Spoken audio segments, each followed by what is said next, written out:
Hey guys, what's up? All right, so as promised, we are sending you a workout today. Fortunately for us, we're able to take it out here at Wrightsville Beach, which is about as great as it gets. And what we're gonna do is we asked you to grab a water bag yesterday, right? Put the water bag in the pillowcase, knot that thing up so you can use that as a handle. If you have a dumbbell, by all means use a dumbbell, but this was just a way to give people some variety and some resistance that don't have access to dumbbells at home. So what we're gonna do is a series of 5 movements, okay? You guys are gonna go 5 movements. You're gonna go a rep count. Everything's 12 for the most part. And then at the end of that, you have an optional, 15-second sprint if you want. For obvious reasons, we're not gonna show that on the video. But yeah, so you guys will do somewhere between 3 and 5 rounds, depending on how much time you can allocate towards a workout. This is gonna be a good full body workout. Hopefully you guys will enjoy it. We're gonna demo 3 to 4 reps of each movement, right? And then obviously you guys know that you're gonna do 12 total. And we are gonna give you option A and option B. Option A is gonna be a little bit more challenging. It's gonna have some stability dynamic to it. Option B is gonna be a way to do a little bit more stable. And so I want you to get the benefit of the exercise. Don't be kind of out of control trying to do it, right? So if you guys are ready, we ready. We're gonna start with a warm up like we normally do. Let's go ahead and focus on opening up chest, shoulders, and hips as well. So we'll start in push-up position. Just kind of cycling through some downward facing dogs to start, really pushing your hips back, right? Focus on pulling those shoulders down and back, open up your lats, getting some length through your spine, and then also length through your hamstrings and glutes, and then start slowly cycling through push-ups and down dogs so you can start to activate some triceps, some shoulders, some chest, as well as still creating that length. Should feel pretty good if you haven't been able to move a lot in the last couple of days. And then we'll go into this hip opener, right? So we'll take a leg outside. You can rotate each direction, right? Rotate towards the knee, rotate away from the knee. Just do your absolute best to really open up the hips in each direction, keeping that knee away from the midline of the body, keeping that big toe, heel, and pinky toe on the ground the whole time. Most of you are gonna be a little bit tighter on one or the other. So maybe 3 rotations in each direction. Once you've got that, now you've kind of activated upper body, you've opened up upper and lower body. You're gonna slowly walk yourself into the bottom of a squat. Hang there for just a second, driving those knees out, right? Slowly pulling that chest up, and then maybe even go hands behind head for just a sec, and give me 5 to 8 good squats, making sure you're bringing your hips all the way through, squeezing those glutes at the top, right? Take as long as you want with that. Do the rep counts however you need to there. Just get good and mobile and get some good activation, get your heart rate up a little bit. From there, we're gonna start the party, right? So we've got our water bag here, we've got it knotted up. First thing we're gonna do is we're gonna show you guys, again, it's gonna be 5 movements. We're gonna show you option A, then option B. This is gonna be a full body movement, all right? You're gonna go into a split squat, right?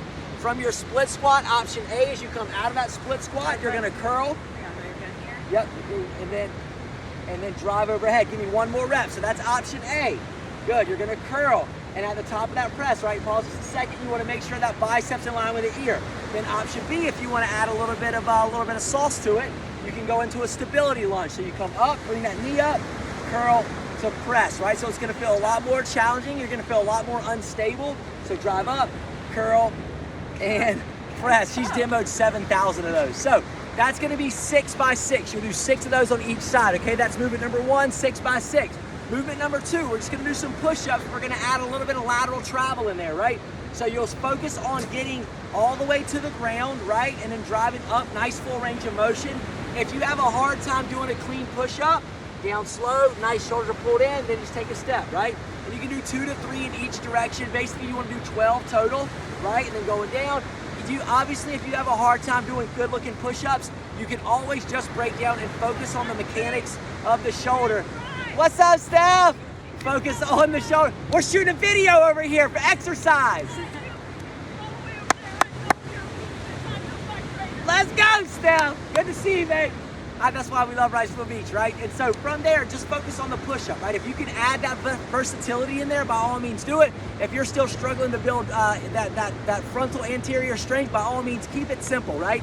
Your third movement, we're gonna get back into the lower body. We're gonna add a little bit of dynamic to it, right?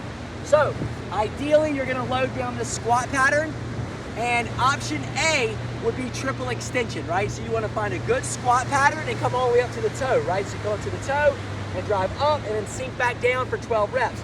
Option B, you want to throw a little sriracha on that thing? Start getting that jump in there, right? You can even travel forward and backwards with each jump. Oh, God. Use some space. That's going to be probably the most challenging thing that you can do. focusing on that deceleration, right? So that's movement number 3, right? Either stay, go into the toes, or add some lateral movement in there with it, right? Movement 4, we're going back to the upper body. I want you guys to focus on a good pull here. So option A would be keeping everything nice and stable. And pull that elbow away from the body. Really focus on getting down and back through the shoulder. 12 on one side, 12 on the other here, so a little bit more volume. Option B is you take that leg off the ground. So she's pulling with the side that the leg is back. She's stabilizing the opposite side. Again, 12 by 12 is the goal. So it's a really good way to add a little bit more stability to it and make it more challenging. And then lastly, get that heart rate up a little bit. We're gonna go that low to high chop. If you've worked out with us for any length of time, you know how much we believe in this kind of full body movement. You wanna sit down into the heels of your feet, and then as you come up quickly, explode. She tried to hit me.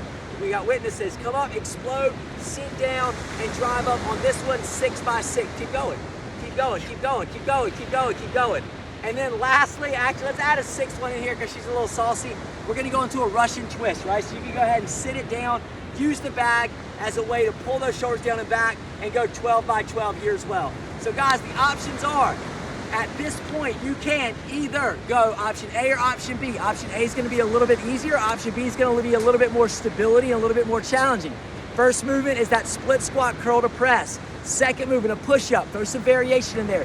Your third movement, that squat, load it down, add some forward or lateral movement to it if you can. If not, just go into the toes. Your fourth movement, you gotta focus on the pulls. The main reason why we wanna engage and have things like resistance in our workouts is because we can push our body weight all day long, but unless you have some way to pull, you're gonna kind of create that dysfunction through the shoulders. And then our last movement should get the heart rate up pretty good. You have that low to high chop and really kicking it around. Make sure your chest stays up nice and tall. By all means, if that isn't enough, you can always throw a nice sprint in at the end of that to really get your heart rate up. And a round of this should take you about 5 to 6 minutes, right? So let's focus on doing at least 3 rounds, maybe 4 to 5 rounds, depending on how crazy you are with